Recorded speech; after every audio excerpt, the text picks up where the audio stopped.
Tell us a little bit about what you saw and being able to relay that message to Cora when you watched Kimbrel pitch and kind of help out so he wasn't tipping his pitches.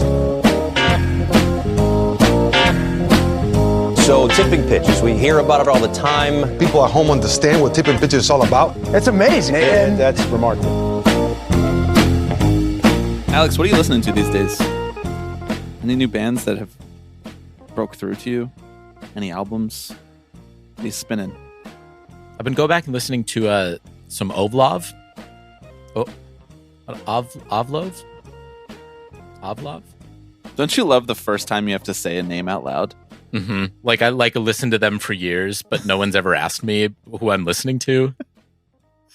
This happened to me the other day with I was listening. I've been watching Better Call Saul. Finally, I had never watched any of it while I was running live. It finally wrapped up like a year ago at this point. But I was making my way through it, and the lead actress in that show is named Rhea Seehorn, Rhea, and I was just saying Rhea in my head the whole time. And when I finished the show, I went and listened to a bunch of podcasts about it, and everybody was just saying like Ray, and I didn't know if that was like a nickname, and then I realized that was just like the actual pronunciation. You tried your best, you know? I like to sound things out phonetically because, you know, it makes more sense to me. It was like that was like a whole like viral like thing, I feel like, on Tumblr or Twitter, where it was like, if someone like mispronounces a word, like don't make fun of them because like it means they learned it while they were reading and they're like trying it means they read. I could not be more out on this discourse. Done. Next. What else are you listening to? Mannequin Pussies got an album coming out next year. They've been dropping some music for that. Also, Foxing released their 10-year anniversary covers compilation of their seminal album, The Albatross, with some featuring some bands that you and I actually enjoy. Sweet Pill is on there. Hell yeah. Carly Cosgrove is on there. I'm glad you mentioned Sweet Pill because this didn't make it into the interview that you're about to listen to with Pool Kids, but we got on the Zoom and you noticed that Christine, the lead singer, was wearing a Sweet Pill shirt, and you were like, "Oh, is it a Sweet Pill shirt that I see? Very cool." And then I panned the camera down to reveal that I too was wearing a different Sweet Pill shirt. So I think from that moment I was like, "All right, we're all on the same page here. We're gonna do all right." The reason I asked you what you're listening to is I was just getting listeners prepared for us talking about things that have nothing to do with baseball, because that's what this episode is going to be like. What about you? Do you want to? Oh, I've been on a little bit of a journey recently to try to add some new artists into my rotation because, you know, getting back out into the world, going to a lot of movies, so I'm spending a lot of time on the subway. There's only so many times. I mean, this isn't actually true because I could listen to my favorite albums ever made like every single day and not get tired of them. That's why they're my favorite albums. But, you know, you want to use this time that we have on this precious time that we have on Earth wisely and expose yourself to as many bands as possible. So I've been on a little bit of a journey. I just started listening to this band called Antarctico Vespucci, which is a creative collaboration between two artists that I like, named Chris Farron and Jeff Rosenstock.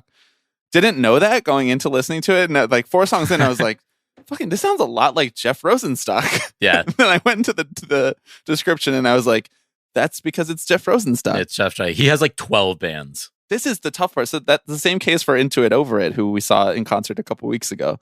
Like 5 different projects, always kind of in and around the emo scene, collaborating with people in a really cool way. And then every once in a while you realize like you're listening to 2 artists and you're like, I like this artist because it's like the other artist. And then it's the same artist. It's that artist. Yeah. But yes, you know, Sweet Pill. You'll be happy to know that I was like 1 foot in, 1 foot was getting ready to step into the water for Hot Mulligan, and now I'm like 2 feet in. I did a cannonball in. I'm totally in on their album. Why would I watch? I am happy to hear that, honestly. My friend Saul sent it to me, and he was like, "I don't know if you'll like this, but I think you might love it."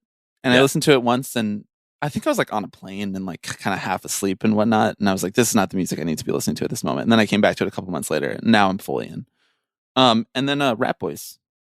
You familiar with Rat Boys? I am, yeah. Really good album.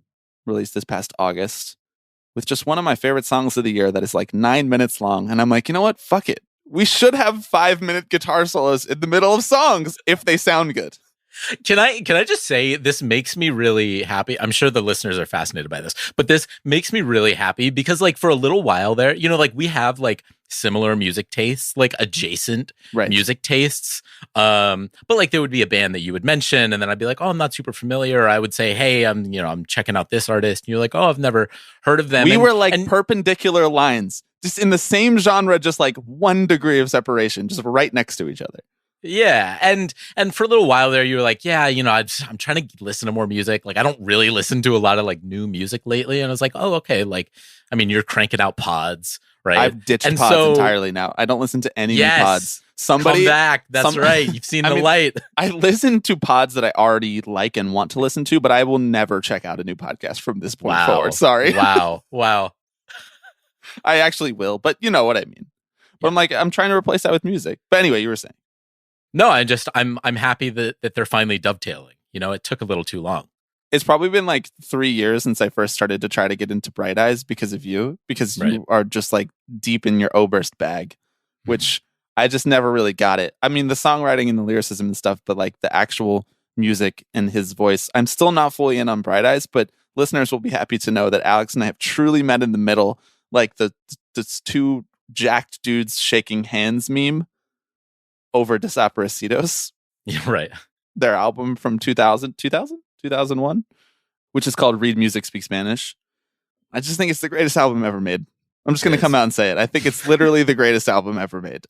So that concludes Alex and Bobby's music recommendations, and thus begins the portion of the podcast where we talk to real musicians who make good music. Christina's going to tell the full Pete Alonso story for your baseball needs. And then we're just going to talk about what it's like to be a touring musician. This will probably remind people a lot of the conversation that we've had, or the conversations that we've had over the years with our friend Steve Sladkowski of Pup. It was really cool to meet Christina and Andy. And if you don't know Pool Kids, and you like this pod, and you kind of you recognized a couple of those bands that we mentioned, I gotta say, Pool Kids, check them out.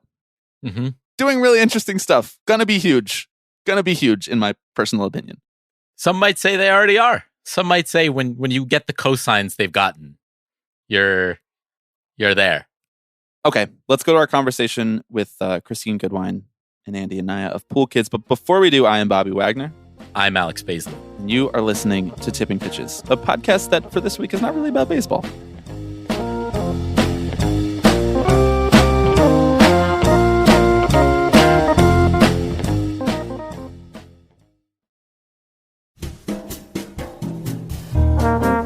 Want to make a podcast?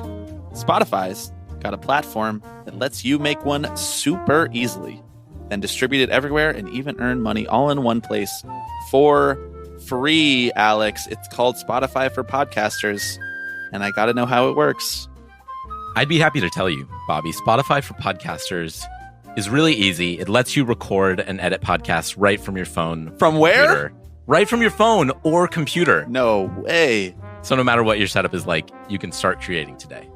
Then you can distribute your podcast to Spotify and everywhere else podcasts are heard. That is very important. People are listening to podcasts everywhere these days, I hear.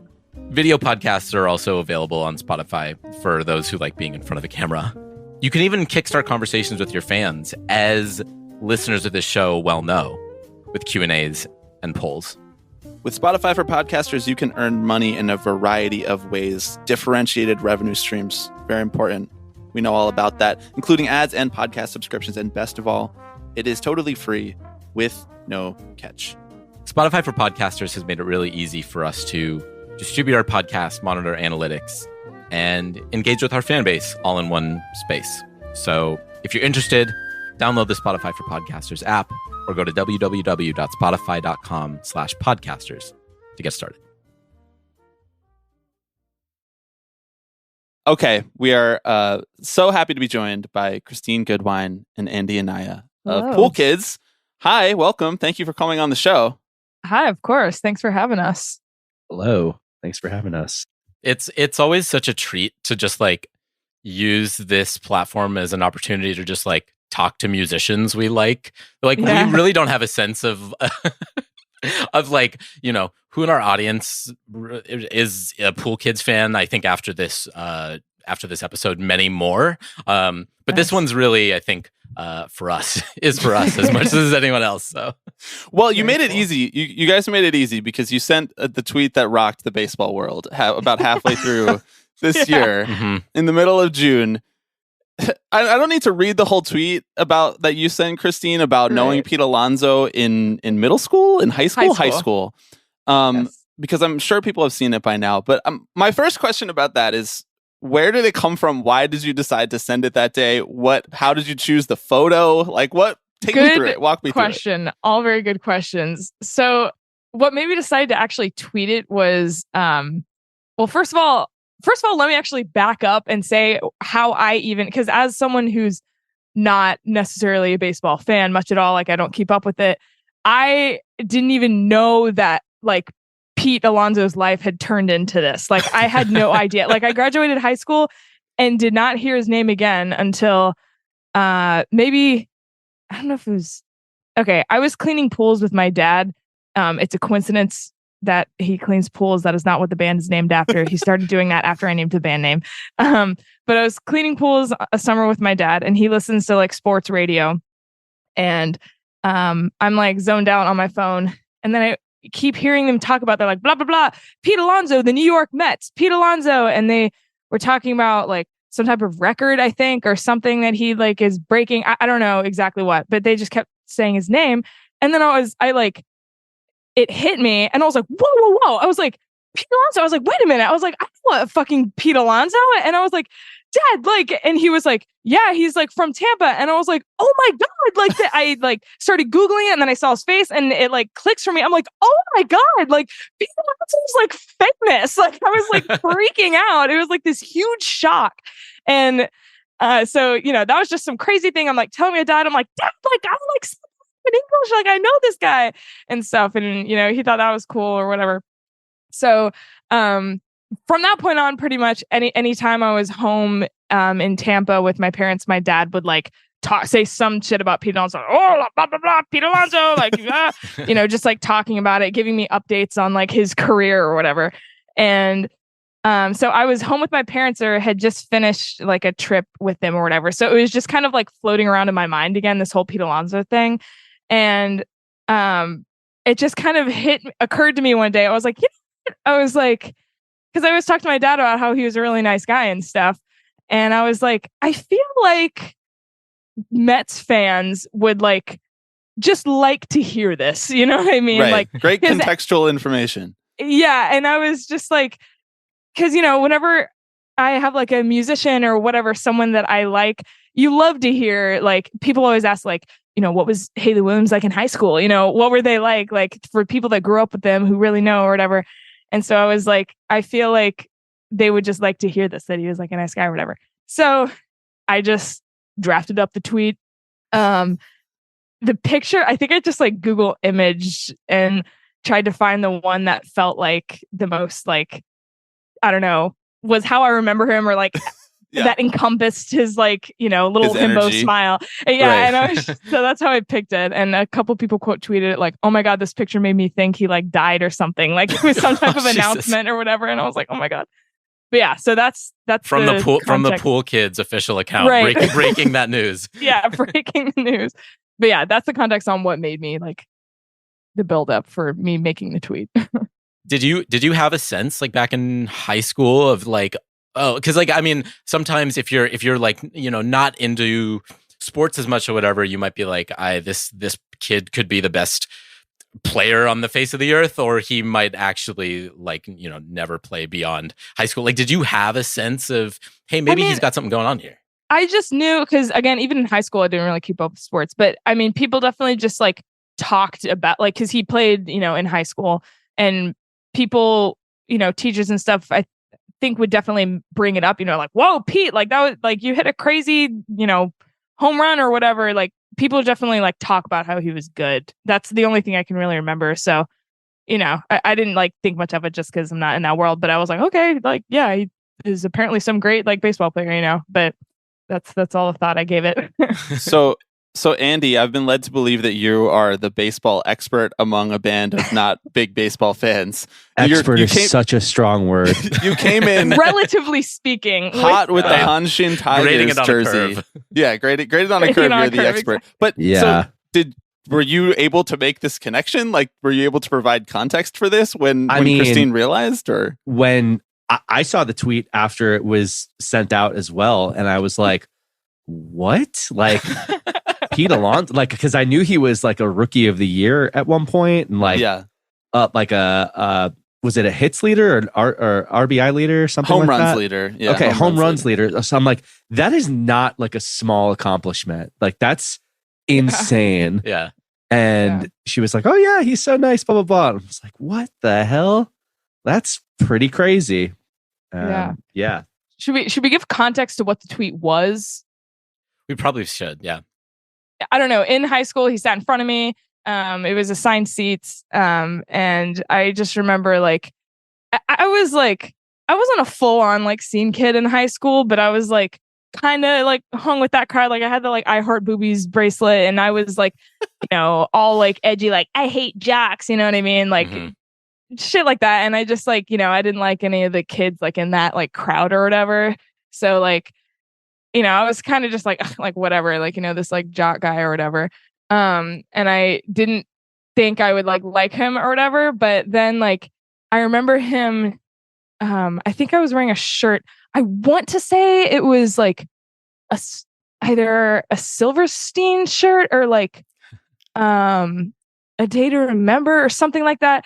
And he was like, oh, like, I think it was the first time he talked to me. He was like, oh, like you like that band or whatever.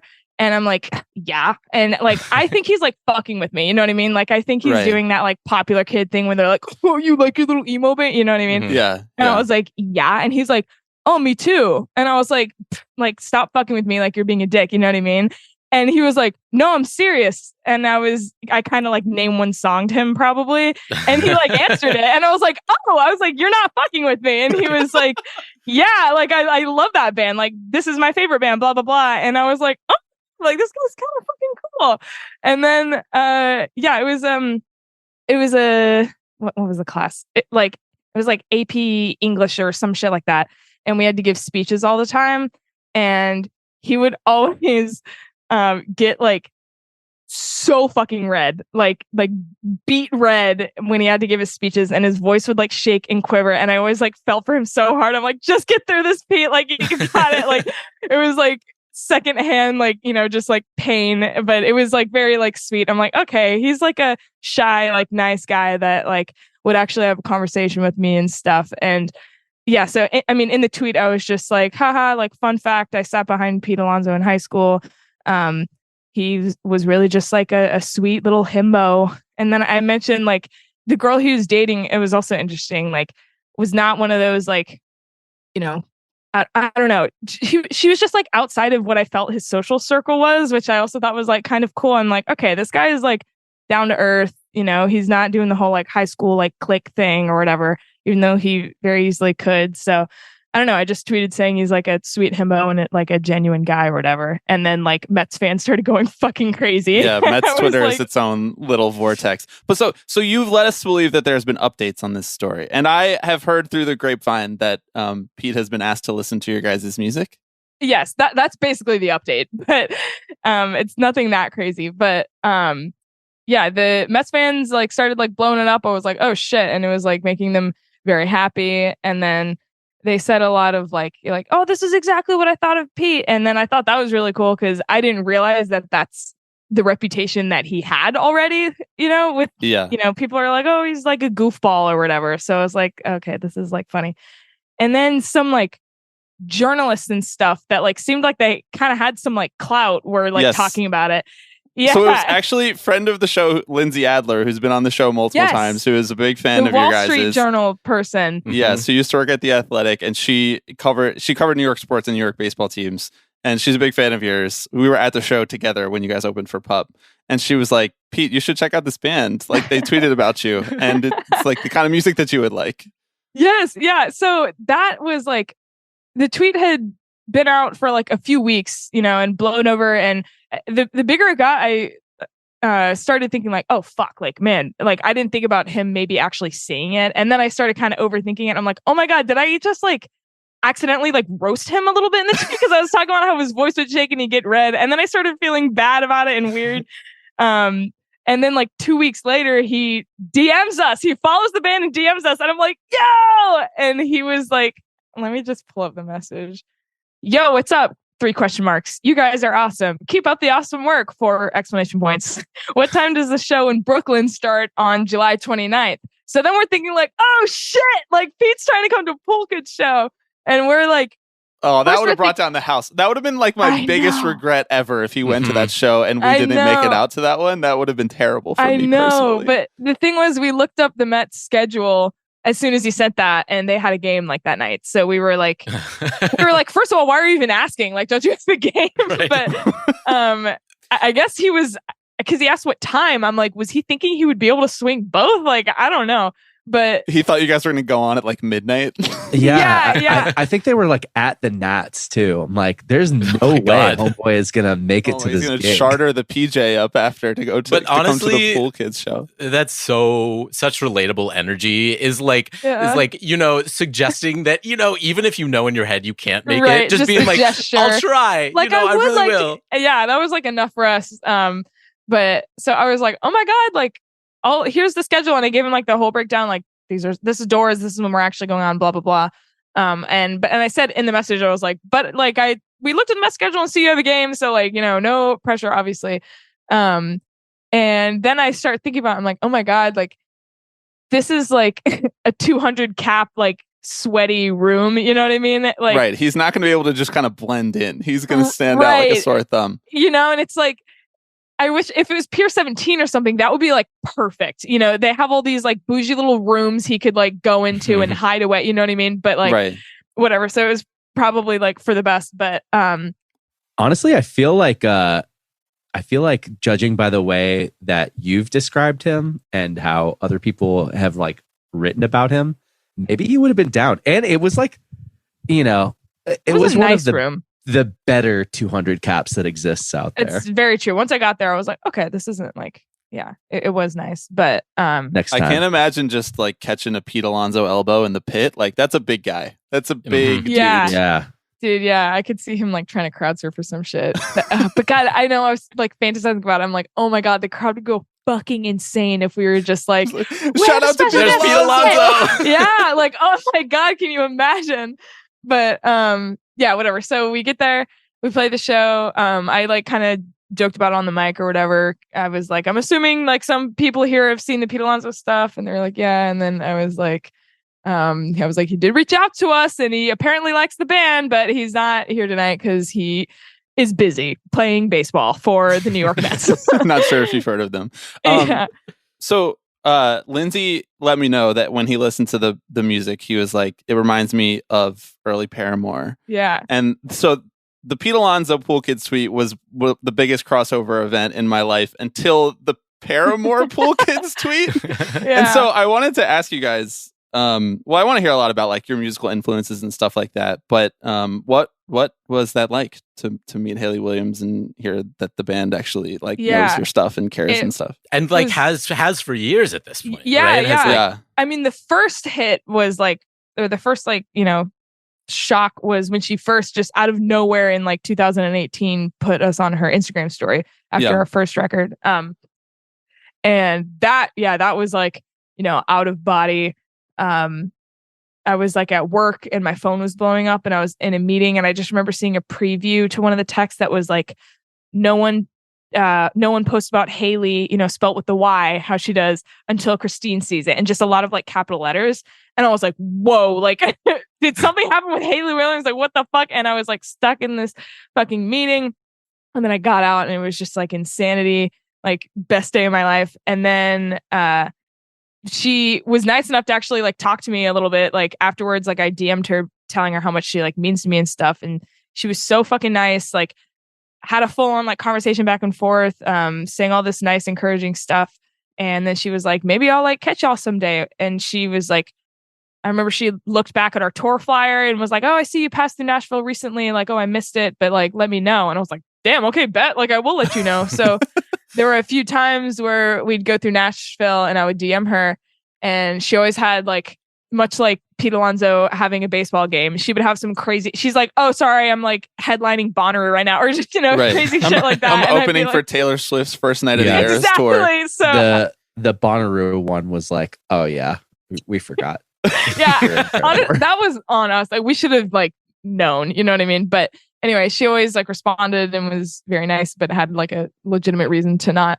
And then we decided to like, stop inviting her because we didn't want to like punish her. Like, we didn't want to be annoying. So we were like, let's pump the brakes, like just be, happy with what happened.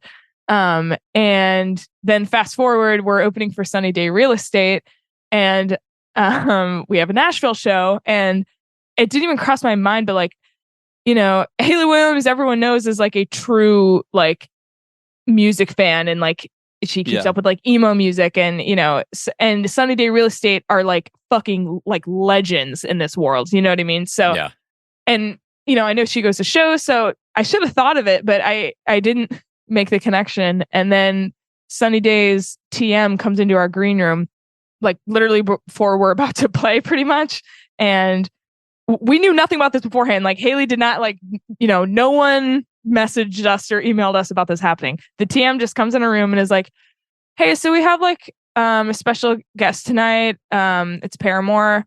And I thought she was like fucking with us. So I was like, ha, like, yeah, Nashville, like Paramore's coming. And then she's like, so yeah, just like stay away from the booth that's on stage left, like upstairs, because that's like reserved for them. And I was like, oh, she's serious. Like, they actually are here and have a reserved booth. Like, oh my God.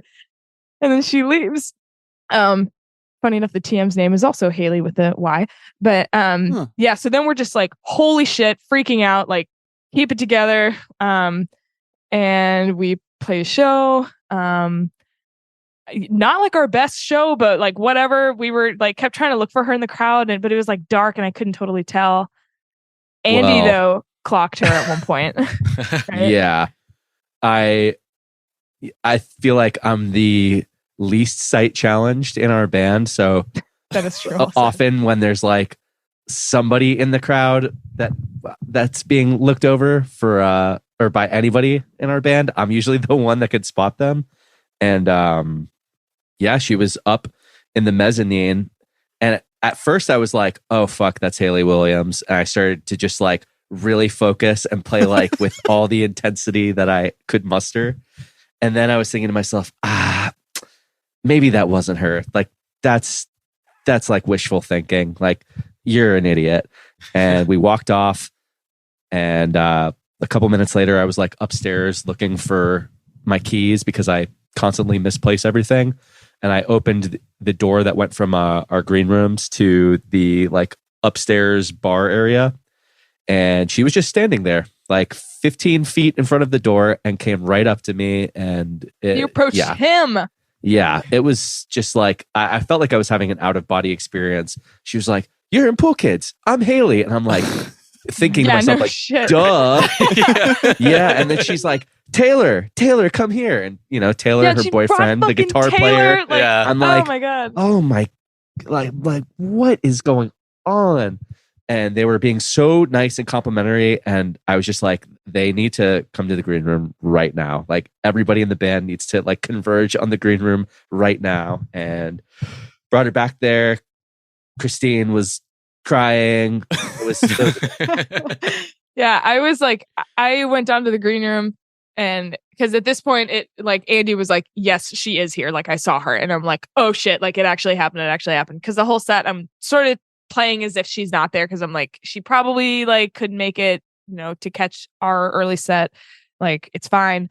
But so then he tells me she is there. I go to the green room, and that's when I had my like cry. I was like, oh my God, like I'm fucking meeting her tonight. And I'm thinking, I'm like, what do I like tell her? I'm like, I don't even know, and then as soon as I'm taking off my like giant like boots and my like she caught me like mid like boot off, like feet all over, like socks everywhere, and she just opens the door to the green room, and I was just like, like, oh my God. And I just freaked out. She hung out like the whole night.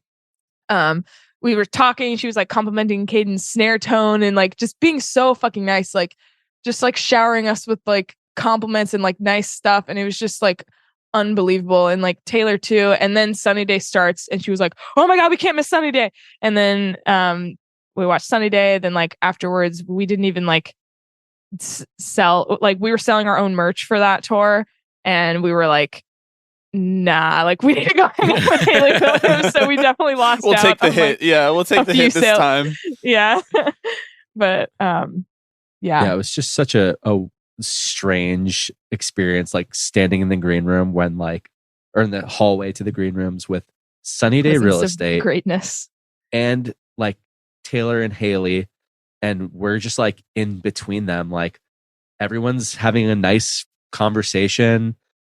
It's just like, it's one of those moments that will live with us forever for sure. And like the fact that they were so nice is like incredibly affirming. They could have totally just, you know, been nice and been like, oh, that was really fun. You know what I mean? Like a vague compliment. And even that, it would have been like, oh my God, like so nice, blah, blah, blah. But they like, I don't know. It was just very That's exciting. one of the things I love about Paramore, though, is that like they're truly like they're musicians, though. Like the fact that they would compliment the snare tone specifically, because like they all started as drummers, you know. Like they, I love that. Like, that's such a cool thing about them as a band in the scene. Like that they blew up too, but they still notice small stuff like that. Is really cool.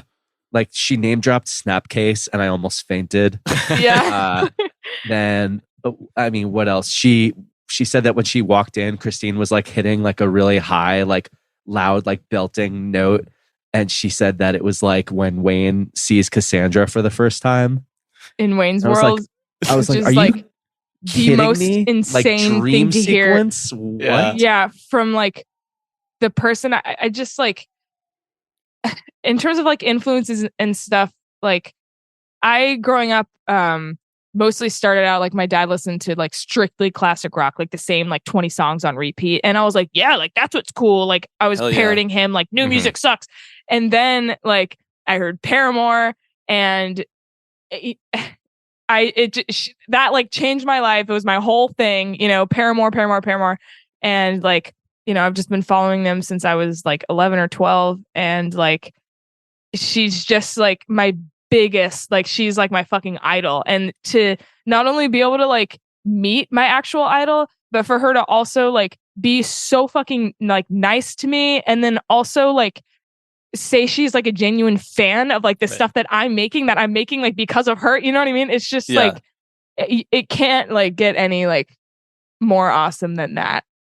Like I'll never top that in my life. But so y'all have had a year. Yeah. Yes. Truly. You finally, I think, have some time off the road. I mean, you can correct me if I'm wrong. In theory, maybe, but like a couple weeks, and then we're going to Japan, which is crazy. Are you all the type of people who, you know, I feel like some bands are like, we want to tour. That's where we get our energy from, is like being out on the road. Are you like, you know, a little relieved when you get home and you can finally take off your boots and like, you know, kick your feet up? I mean, where do y'all fall on that? It like varies. I feel like right now, I'll speak for myself, but right now I think we're a little like burnt out, honestly. And it's like getting pretty fucking exhausting, but I don't want to sound like ungrateful though, because I am like so happy that we're staying busy and that things are going well, you know. But I definitely am like excited to get home now. But I'm sure if I eventually get an adequate break of like more than like a month, then, or more than like 2 months maybe, then I'll probably be back to like, yeah, let's get on the road, you know. Yeah. I don't know. What about you, Andy? I said it like while we were out this summer, we had just done, up to that point, we had toured like most of the Midwest and the West Coast with Pup and Joyce Manor. We spent a full month in Europe with La Dispute and Oceanator, and then did like headline shows of our own. Then like pretty much as soon as we got back, we did another handful of shows with Pup and Beach Bunny. We went into the studio. Then we did a 40-day summer tour. And then straight from that, did Soccer Mommy. Yeah. That was like, we played like we literally zigzagged the country within like a week. It was. Yeah, it's very rare that you play 2 shows in Colorado a month apart from each other. Yeah. And like we did that. we were everywhere this like the first 9 months of this year, or I guess from like February to September of this year was like very touring intensive. And then, you know, we actually like kind of said we weren't going to take any more shows. And then the Sunny Day real estate stuff came up. Well, you couldn't say no to that, obviously. Right, so right. we were like, all right, fine. Good problems to have, but nonetheless very exhausting. Exactly, yeah. We thought there was going to be like more of a break between, you know, end of summer touring. We were going to do some writing no matter what. And then, yeah, Japan is coming up. So that should be really fun though. I'm really looking forward to that. And yeah, I mean, touring is awesome. It's where you see like all your hard work kind of pay off, you know. But yeah, definitely with this band especially, I really enjoy being in the studio. I wanted to ask about that actually, because so when we talked to Steve Sledkowski from Pup last time, we usually talk to him like right around the beginning of the year so we can talk about how he thinks this is the year for the Blue Jays, and then it just like never works out for them. Poor guy. He's so hopelessly devoted to his Toronto teams. He's so in deep really for the is. Toronto teams. Like he's just really, I feel for him sometimes, but that's the life of a sports fan, you know? We talked a lot about how when he's on tour, it's like, how much do you balance like listening to other music versus like trying to just give your ears a rest versus like trying to be creative and think about when you're going to be in studio next, because like they're truly like a touring band. Like they tour a lot, much like the last year for you guys. And I think that their fans like really respect and appreciate that, because it deepens the, you know, connection with the band when they come into your city and they give you an amazing show and they're like super nice people and like they make it fun and safe and welcoming for everybody. But also at the same time, like, you got to make new music to like continue your career and like advance it and be creative. So like, what is your relationship to like playing the music that you already have out there and like still trying to be creative and also like still try to hear other bands on the scene and like have appreciation for them, but not have that too much influence like your own creativity? Like, how does that work for your band and for you as artists when you're on tour? In terms of like keeping up and listening to other bands and stuff, honestly, the touring actually makes that part a little easier just because you have so much time in the van. Like you like run out of music to listen to. You know what I mean? Like, so that van time usually goes towards like, you know, hearing like the new stuff that everyone's dropping and stuff. But yeah, we don't like write on the road. I like don't know how that's possible unless you're on like a bus and can hold an instrument in your hand on long drive days. But we're very much like, that's another reason why I like want a break so bad, so that I can like sit down and like write. But we're very like, we're a long distance band. Our drummer's in Pittsburgh. I'm in Miami. Andy's in Melbourne, Florida, and Nicolette is in Manchester, New Hampshire. So we like, if I have enough, like a few weeks to myself, I can like shit out like a couple demos and then of just like the bare skeleton of a song. And then we just have to have like a marathon meetup, usually like before a tour or just like a, you know, random week that we decide we're going to write. And then we just all fly into the same place. And like, yeah, everyone like kind of private practices the demos before we meet up. And then we show up and everyone just like shares ideas and we like flesh it out. So that's kind of how our process goes, at least. You also dropped a split EP this year. With your own alter egos pool. With ourselves. You're right, exactly. I'm just kind of wondering, I mean, this is kind of a long running maybe thread, right? You dropped a 2-song charity single, I think, maybe like 5 years ago or so. And that was actually the day we dropped that was actually the day that Hayley Williams put us on her story. Wow. Which was April Fool's Day, which we at first thought it was some type of sick joke, but but anyway. Yeah, that's how that started. I mean, I'm just kind of wondering how, you know, that idea bubbled back up, that amid everything else that was going on this year, you were like, hey, let's, you know, play around in this sandbox a little bit more. I mean, how does that kind of differ maybe from how you put the rest of your music together? It's a lot different. I mean, the idea came up. Caden had pitched it years ago. Doing Pool in general was Caden's idea, our drummer. And we did the first release, and then after that, he was like, "Oh my god, split with ourselves!" Like he just threw it out there, and I immediately was like, "Yes, like fuck yes, we have to." But then it's a matter of like, again, it's such an ordeal with us figuring out how to write, and like all the planning and everything just takes so fucking long. And so then every year, like when it kind of would come around, like start thinking about April Fools, I was like, okay, wait, like, should we do this? Like, should we revisit this idea? And we were always back and forth about it, for one reason or another, whether or not we should even actually do it. And then finally, all four of us were just like, yes, we should do it. But we were like, but we can't make it happen by April Fool's Day again. It's not gonna be able to be an April Fool's tradition anymore. But we were just like, damn, like, okay, if we pencil it in, like, we came straight from which tour, Andy, was it that we went straight from the studio?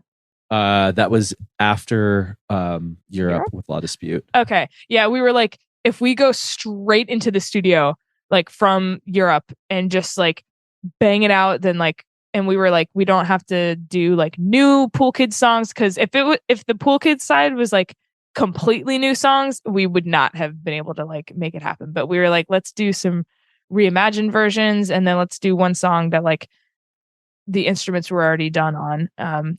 And yeah, the Pool songs take us like 30 seconds to like write. So we were pretty confident we could like get it done. Yeah, I don't know. That's pretty much how that happens. Yeah, definitely like worn down by the lingering idea of the split. Yeah. And you know what it was? The main thing that like triggered us to like, okay, now is the time, is our managers. We just got managers for the first time this year. They were like, you should really like put something out or like do something like before your first headliner. So that's where the rush came from, because like it had to be out before the July headliner. So we were like, yeah. And we were like, how? We're on the road. And then we're like, okay, we found these like 2 weeks that we can like, get it done. Is that just because like they want to have something new like available to like buy and stream, or like what's it the really reasoning helps behind that? for promoting a tour, especially when our LP from last year came out in July. Yeah. And it's almost a year after, which isn't like super out of the ordinary. It just really helps to have like something new Just, that like, maybe buzz all the stuff that streaming people are talking about, because then they like look at you and then they see, oh, they're on tour, and then they buy the tickets, rather than like if you've been quiet for too long, they feel like, oh, no one's gonna see it or know about it. I wanted to ask about the 4 or so years between the two like full-length records. Yeah. And just what that was like for you guys. Because obviously like you put out the first record, and we talked a little bit about Hayley putting on her story and stuff, but like it's still your first record, like you're a small band like trying to get on the scene, and then like you're ready to do this tour with Wonder Years, and then like 3 weeks later COVID happens and that gets fully canceled.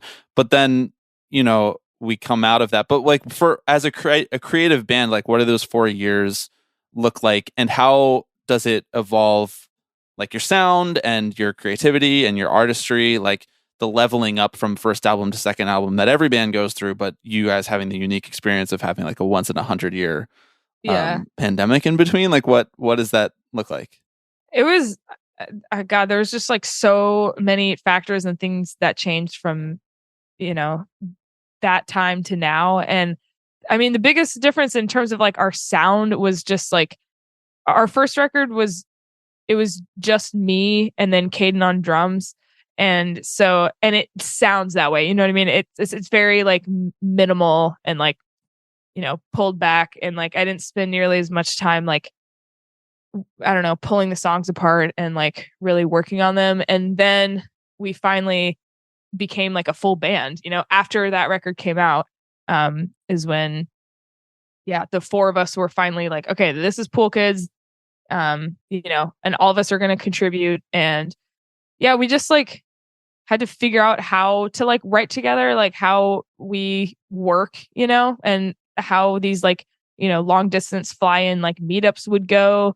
And so, yeah, it was just a lot of like flying in and meeting up. Like we like wore masks like during like the practice. I was like belting into like a like spitty mask for like 8 hours a day. Like it was like that's rock and roll right there. Fucking sucked. Like it was horrible. Like honestly. But it was really interesting to have like our first like real lengthy writing experience come at, December 2020 when we're all trying to stay separate from one another, wearing the masks.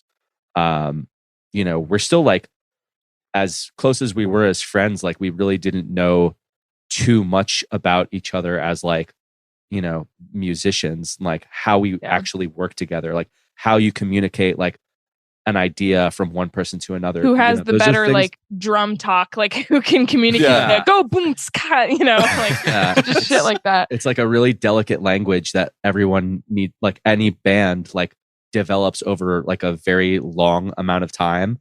And because there was such a gap between like the actual touring that we were doing on that Wonder Years tour, which is like February into March of 2020. And then we didn't link up to actually start, working on Christine's demos until December of that year. So it's a lot of time apart. And then, I'm also trying to like add my flavor to the Pool Kids stew. And, it's a delicate thing. How would you describe your flavor? What is your flavor? Harmonics. I'm just kidding. Definitely like I try to make like technical sounding guitar parts that fit into like a poppy sensibility. So maybe delightfully mathy but palatable. Oh my god. Yeah. One could say. Like we all listen to a lot of different types of music, and there's very few bands that we all agree on, and we try to like take those, those elements that make those bands work for all of us and like implement those styles through our own voices. Yeah. Who are some of those bands? Yeah. You want to kick it off, Christine? Well, I couldn't tell what you said because we literally just spoke over each other. We both said the same thing. What are the some bands? Of those bands? You just did it again. But, okay, I heard it that time. Okay, what are some of the bands? This is like a who's on first situation. Like the bands that we listen to? Yeah. Who are the bands that you all agree? Oh, the ones that we all... Okay, this is actually a pretty funny topic. We like... It's very hard to find a band that all four of us equally like loves, like to the same degree. And there's really only like a few. Linkin Park was on there until recently. Hell yes. The good thing is, even when there's like a 3 out of 4 situation, usually the fourth person, whoever's like the outlier, is like, I respect them. Right. Like we decide, like Linkin Park was on the list, and then I like really was like, okay, no, these have to be only bands that all of us like equally love. And Nicola, I was like, do we all love Linkin Park? And Nicola was like, she's like, I respect Linkin Park, but I don't think I love them. And I was like, okay, then we're gonna take them off. But she wasn't gonna steal valor there. She's yeah, like, exactly. So Paramore. Great Grandpa, Turnstile, and King of Heck. Honorable mentions, Flagman, which is like a little Florida band. But yeah, those are some of the big four. Definitely that Great Grandpa record. We all loved that, and that's how we like decided who was actually going to produce the self-titled record. His name is Mike Verdon Davis. And he did the Great Grandpa record, and we were lucky enough to have him agree to do our record. So lots of influence there. I feel like a real mark because when Alex and I got to college, we were college roommates together. The first thing I did was hang up a Paramore poster and tell him that in my childhood bedroom there was a Linkin Park poster hanging up. So I feel like a real mark for just like all the musical influences that went into Pool Kids. Yeah. Oh yeah. So you've kind of alluded to it a little bit, but kind of what is coming down the pipeline for you guys, and is there anything that's kind of going on, I guess, extracurricular wise, like outside of the band that y'all are excited for? Well, in terms of inside the band, we are really just trying to write as much as we can. Andy mentioned like December of 2020, I guess, was our first like writing session for the self-titled record, which is 2.5 years after we released our first record. And like I was gonna say, we like to like blame COVID for like, oh, that's why we had 4 years in between. But like the fact that I didn't realize that you really have to start writing the next record like as soon as you release the last one. You know what I mean? And that's like a huge thing that I learned from that. Like, oh shit, it really does take 2 years to like write a record, you know? And so this time I've like learned from that lesson and we're like deep in writing. Any chance we get now, I'm just like trying to like shit out these demos. And then anytime the band is together, we're just like, can we squeeze in a writing day? Stuff like that. That's really the band's like biggest focus. Outside of the band, I don't know. I don't have any life outside of the band at this point. I'm literally either like in the van or I'm at home trying to write a song. Like that's the extent of my life right now. Or DMing with Pete Alonso, of course. Or that. Which, by the way, I was going to say the last thing on that is I just bought tickets to our high school reunion, 10 years. Oh, yes. The gauntlet is thrown. On December 22nd. And I'm super curious if I feel like he has to come because he's definitely like the most famous person other than this one like girl that's like TikTok famous now. I don't know if y'all have seen that Cat Stickler girl on TikTok. I don't know. Anyway, she's like has like millions of followers. So it's her and Pete Alonso are definitely the most famous people from our class. And I feel like they have to be there. But we'll see. I'll let y'all know. Right, that's those events are targeted at those kinds of people, right? Like the ones who made it and can come back and flex a little bit. Shine, like the big like peacocking contest. Yeah. Have y'all had a chance to make it out to a Mets game? Is that something that is ever like on the table as like a group? You know, sometimes every once in a while we try to like just go to like a sports game. I think it's only successfully happened once. It was like a Denver, the Nuggets. Yeah, we went to the Miami Heat Denver Nuggets game where Jokic elbowed Markieff Morris in the back. Oh my god! Like you were at that game? Yeah, Cool we Kids were was there. We were there. It's like ground zero for like the Jokic myth. It Amazing. was crazy. It was crazy. And I was the only one that like jumped out of my seat screaming like, that's bullshit. And then like 50 dudes got up around me and they're like, what'd you say? I was like, nothing, sir. I assume you're a Heat fan then. That's why you're at the game. Yes. Yeah. I grew up in Miami, you know. Yeah. Heat, Panthers, Marlins, Dolphins, you know.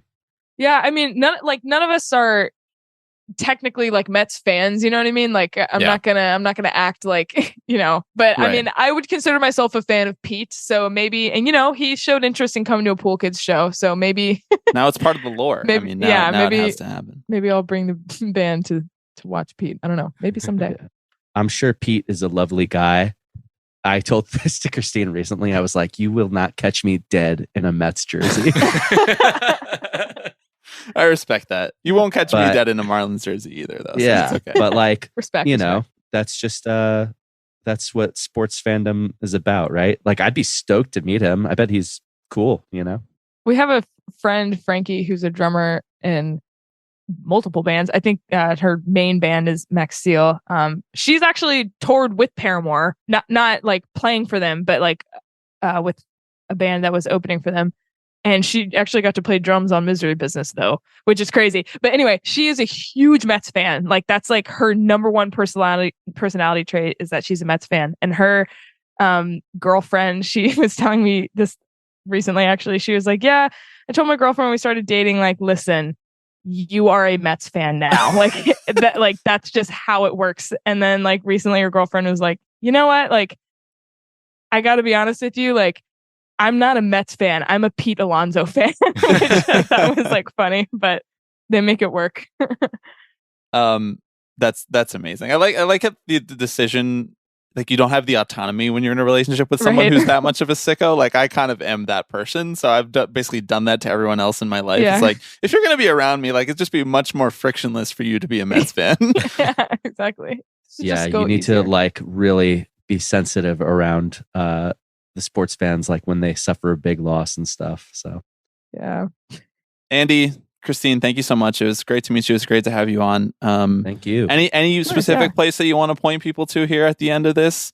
Just go check out Pool Kids wherever you listen to music. Yeah, I guess just like keep up with us like on our social medias. It's Pool Kids Band on everything. So you can just always see if we're touring. Just check our social medias and there We probably are. Yeah. Come to a show. Please buy t-shirts. That's the only way we get money pretty much. We're just traveling t-shirt salespeople. Yes, we are a t-shirt brand. That's like kind of the way that every industry is going. It's like, you just got to have to sell t-shirts now. That's kind of what happened with us as well. Yeah. Yeah. It's podcasting as well. All right. Thank you guys so much. Thank you. Take it easy.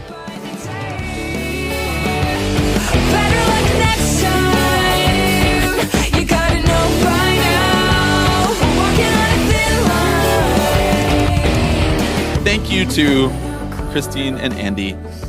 Thank you for listening, you at home. Thank you to everybody who signed up for the Patreon this past week. I don't know who you are yet because we're recording this well in advance. By that same token, if some big news happened that is Tipping Pitches adjacent in our universe, I apologize that we didn't talk about it. We banked these interviews in an effort to not have to record over the Thanksgiving holiday weekend with all of the travel that we'll be doing. And just because it's the off season, and it's nice to sometimes not have to fire up the mics and talk about the newest thing. But I promise that if anything did happen, we will discuss it next week when we are doing a full mailbag episode. Well, you should know I'll still be here next week. I mean, I can't record or edit any of it, but I will be seated in front of a microphone. Oh, okay. Ready to talk, whether you're here or not. A guy sitting in front of a microphone, not connected to anybody in his Brooklyn apartment is real like Museum of Modern Art territory. Right. Like if a guy pods an apartment and no one's around to hear it. If you took a microphone and a chair and sat at the Museum of Modern Art and just sat there in silence, people would be like, what a brave statement. Yeah. About masculinity in the 2020s. A guy who's the willing Atlantic to would have a whole silence profile himself. of me. So next week we'll be doing a full mailbag episode. That includes questions that people email us, tippingpitchespod@gmail.com. If you want to tweet at us, DM us, that works too. Or I always love when we get voicemails for a mailbag episode, 785-422-5881. If you want to call in. We're going to be catching up on a lot of the voicemails and questions that we've gotten over the last month-ish or so.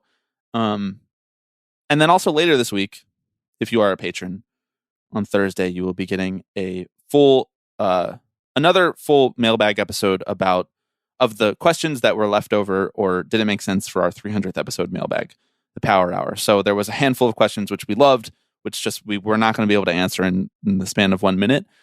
And we saved those for a future date. This is that future date, Thursday on the Patreon bonus feed. And you can find out how to get that over at patreon.com/tippingpitches. That's everything I got, Alex. Is there anything else that you would like to add? Any more bands? Any playlists you got that you want to drop for people? The Tipping Pitches playlist is bumping. Maybe we throw that link in the description this time through. That's a great idea. I mean, because I have not been using Spotify recently, I don't actually get to see how it is evolving. Because you don't want me to have a salary and you don't support the Ringer Union's is. activity at Spotify. Yeah, I'm actively boycotting. I'm actively because divesting you don't from think Spotify. We should have a union. You're like, the Ringer Union was the reason I left Spotify. Right. No, man. No other bands. There aren't any other bands.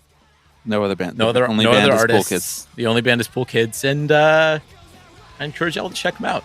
Until another band comes on this pod, they are the band. Capital T, capital B. They are the one. Thanks everybody for listening. We will talk to you next week.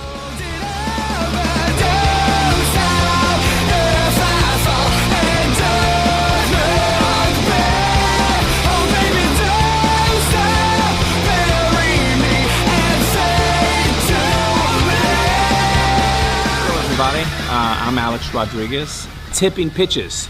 Tipping Pitches. This is the one that I love the most. Tipping Pitches. So we'll see you next week. See ya!